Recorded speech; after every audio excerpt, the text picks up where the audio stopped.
What's up, guys? Today we're going to be talking about a topic: pushing your limits versus passing your abilities. Like, what are the difference between the two? How are you going to get better at your sport choice? And when are you just a little sketchy? We're going to talk about the topic, but first, let's grab some coffee.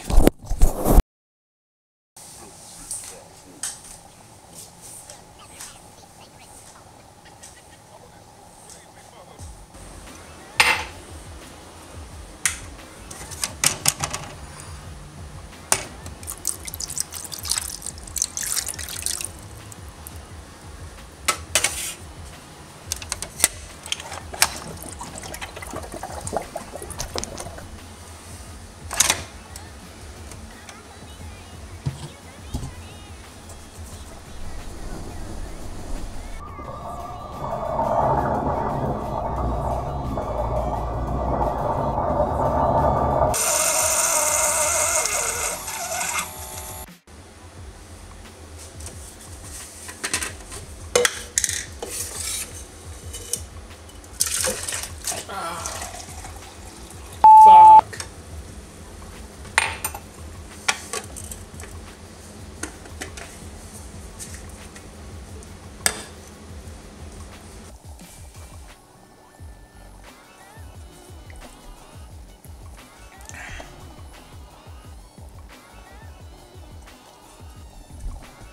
Alright guys, now that I have my coffee, let's talk about something today. Today we're going to talk about pushing your limits versus passing your abilities. Alright, so what is the difference between the two, and what do you mean by this? What are we talking about? Well, we're talking about when you're pushing yourself, whether that's in mountain biking, kayaking, hiking, really anything in life, there's always a gauge, a risk gauge, or just a gauge of your ability. You have your comfort zone, you have your pushing the boundaries, and then you have past your boundaries. And I would say, especially as an engineer, I definitely have this risk calculator in my head. Is it within my ability, or is it push my boundaries, and what is my confidence for the day and how things are going? I pretty much multiply those two things together, and it tells me, hey, I should do something or I should not do something. And if it's outside of my ability, I immediately say I'm not going to do it. So with anything within my ability, I believe it's almost 90% chance of success. We'll back that. We'll say 90%. 90%. If it's in that reasonable zone, I think I can do it. All right. So when I'm pushing my ability, that is that last little bit where I'm probably only about 75 to 60% confident. It's above 50%, but I'm not. Things could go wrong if I'm not on my game. So that's push my abilities, and then there's completely out of my abilities. There's no way. And even if it does turn out okay and I get through it, it was not worth it. All right, so let me tell you why we're even talking about this. Well, first off, I want to tell you a story about pushing my abilities. So for me, pushing my abilities, an example was about a year ago. It was my first time hitting about a 25-30 foot road gap. And it was awesome, and it took me several times to roll up to it, but it was pushing my abilities. I was about anywhere between 60 and 75% confident I could do it, but I was having a great day. And I knew that up to that point, I've worked all of the abilities I needed to get up to that. So working on my drops, working up, I warmed up really good. I worked on smaller drops and worked my way up to this drop. So honestly, it was between pushing my boundaries and almost being in my comfort zone. Even though I haven't done it before, I felt pretty good about it. Okay, so that's a story about pushing my boundaries. Another story about pushing my boundaries is when my buddy and I, we went and did a huge day of hiking. I can't even tell you how many miles we did, but it was a full-on. We gained several thousand feet of elevation, hiked all day, and was exhausted. And at the end of the day, I was mentally worn out, but I was on my pushing zone. I was really tired, worn out, long day, but it was still good to go, no issues. Okay, So let me tell you about passing my abilities. So last year I started doing whitewater kayaking. When I say started to, I went whitewater kayaking with a buddy. He went and took a lesson, and he learned how to do a roll, and I think he went on like 1 or 2 little trips.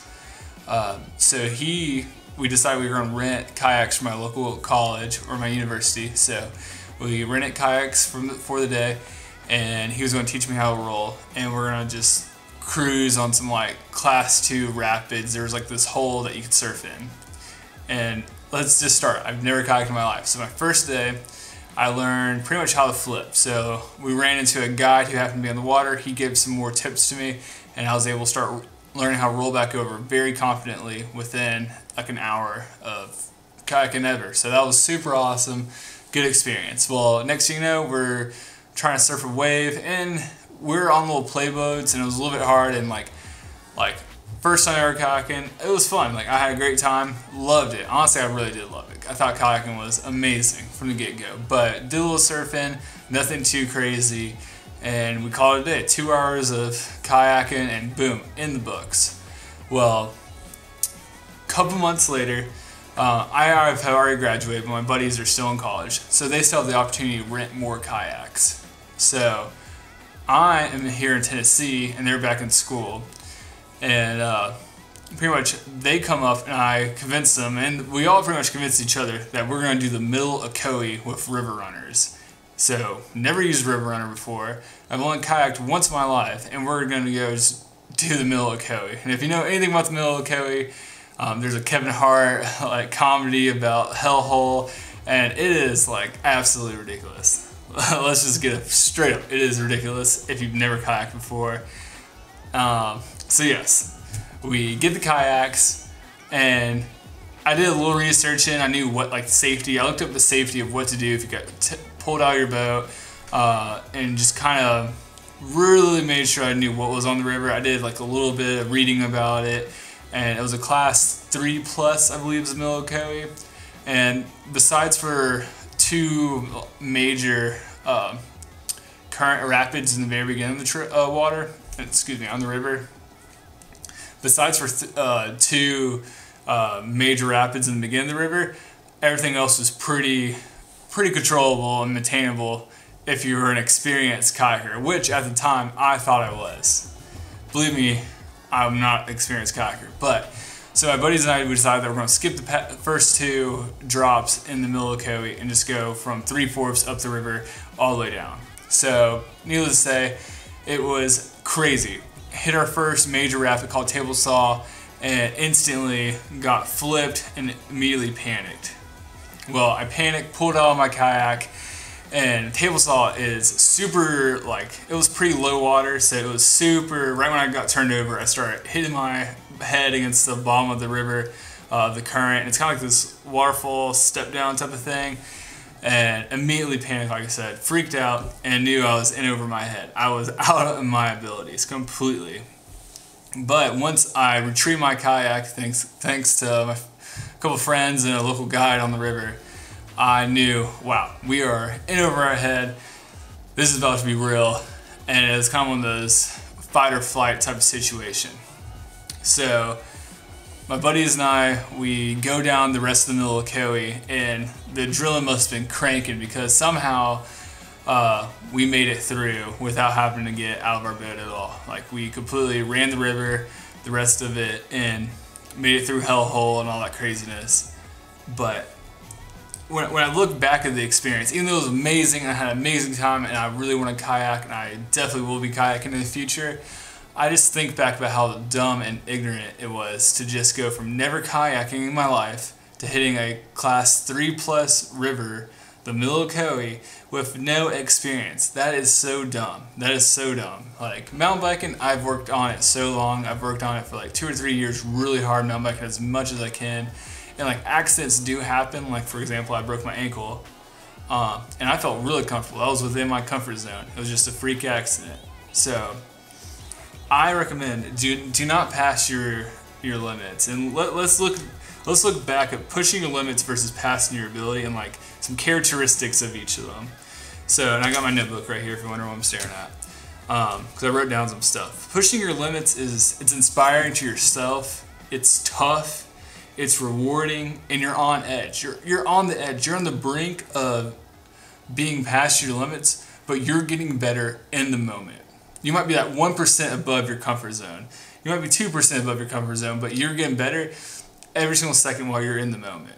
Whether it's a big height, doing a new jump, any of that stuff. There's different ways you can pass your limits. Whether it's studying all night and not taking a break, I don't care what it is. There's different ways to pass your limits or push your limits and be right on that edge.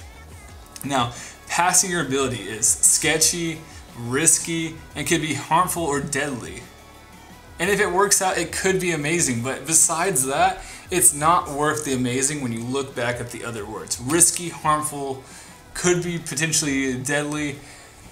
I'm just warning a crowd of viewers who are watching this that, especially when you're in your young 20s or late teens, when you feel invincible, I'm not saying that you're not. I'm not saying that you can't do something, but I'm saying work up and know your limits. Try to find what makes you feel comfortable, what pushes you, and then know when to stop. If I could do it all over again and know how to great time kayaking, I would have loved just to do like a class 2, river first, do a couple trips, and then have jumped into class 3 plus. It was a great story, great memory. I'm never going to forget that, but I mean, it could have been bad. And here's another example of something similar that was just within my boundaries, so we get a little bit more understanding. Pushing your limits and pushing my limits. This winter was my first time ever going to Keystone and A Basin, and I've snowboarded a decent bit. I've snowboarded probably about a little bit over a handful of times on the East Coast, but I've never been out west. And I only go snowboard once a year, and I've been doing it for a couple of years. Honestly, it's probably been about a handful of times. But this year was my first year going out west, and it was amazing. And going out west was great, and I worked up to doing tons of tree runs. And I'm not claiming I'm a good snowboarder by any means, but we did backcountry runs, some tree runs, and by the end of the trip, I hit my first double black diamond bowl, which for some people, especially people who are out west, that's gonna be nothing to them. But that was going from East Coast riding, where a black diamond or double black diamond is a super icy shoot, to going on a full-scale double black diamond backcountry bowl. I would say that's a pretty good jump, and that's pretty impressive for someone who's never been out west. So, but did I fail at my abilities? No, I felt in control. I worked my way up, and I knew my limit by the end of the week. We were snowboarding for 5 days, and by the 5th day, it was game on. Like, I felt really great about it. So, there's your examples. Way past your abilities, staying within your limits. Stay within your limits, push your boundaries, just be safe out there. So, alright guys, if you have any little bit more questions about any of my other stories, just let me know. Peace.